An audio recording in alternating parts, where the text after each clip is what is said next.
क्या ये 2026 की महंगाई आम आदमी की कमर तोड़ देगी? अगर मैं कहूं कि राशन महंगा, सिलेंडर महंगा, पेट्रोल महंगा और तनख्वाह वही की वही रह गई, आखिर ये चल क्या रहा है?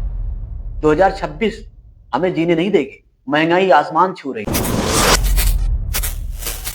नमस्कार दोस्तों, अगर मैं कहूं कि कुछ साल पहले वही पेट्रोल 70 से 80 रुपए प्रति लीटर हुआ करते थे, आज के कई शहरों में अलग अलग जगह पर 100 से 110 रुपए प्रति लीटर मिलते हैं। लेकिन अब सवाल इस पर उठता है कि पेट्रोल इतना महंगा आखिर, क्या इसमें टैक्स ज्यादा लगता है? पेट्रोल की कीमत में एक टैक्स का बहुत बड़ा रोल होता है। जब वही कच्चा तेल सस्ता होता है तो आम आदमी को पूरी तरह राहत नहीं मिलती। इसका मतलब साफ है कि गाड़ी आपका है, टंकी आपका है, लेकिन कंट्रोल आपके हाथ में नहीं है। अगर हम रसोई की बात कर लें तो गैस सिलेंडर, कभी वही सिलेंडर 400 से 500 में आया करता था, आज वही सिलेंडर 900 से 1100 के बीच में कई जगह पर ऐसे हो गए जहां पर आते हैं।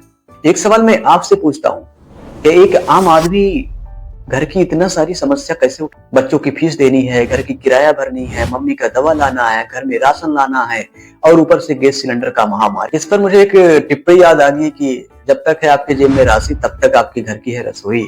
अगर हम बाजार की बात करें तो चावल, तेल, सब्जी और आटा, इन सब का रेट अचानक नहीं बढ़ता है, धीरे धीरे बढ़ाया जाता है और हम जैसे मिडिल क्लास के लिए एक दिन ये बहुत खतरनाक बन जाता है, क्योंकि सैलरी जो है 5% बढ़ती है और खर्चा 15% होता है। तो यही गैप हम जैसे मिडिल क्लास को तोड़ देती है।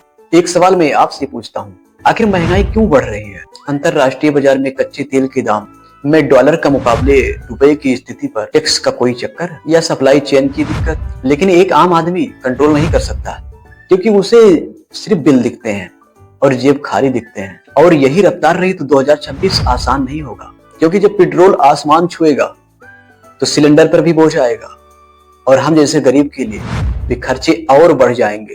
और उम्मीद भी है कि टैक्स कम होगा और सप्लाई भी सुधारेगा। अगर उनको नीतियां खेलनी है तो आम आदमी को ध्यान रखें तो खेले तो फिर ज्यादा बेहतर रहे। अगर मैं कहूं कि आपसे कि महंगाई सिर्फ आंकड़ों में है या आपके घर की रसोई में भी महसूस हो रही है, कमेंट में आप जरूर बताइए कि आपके घर की महीने की खर्चा कितनी आती है। और हाँ, वीडियो आपको अच्छी लगी तो सब्सक्राइब और लाइक और कमेंट करना ना भूलें। कमेंट में जरूर बताइए कि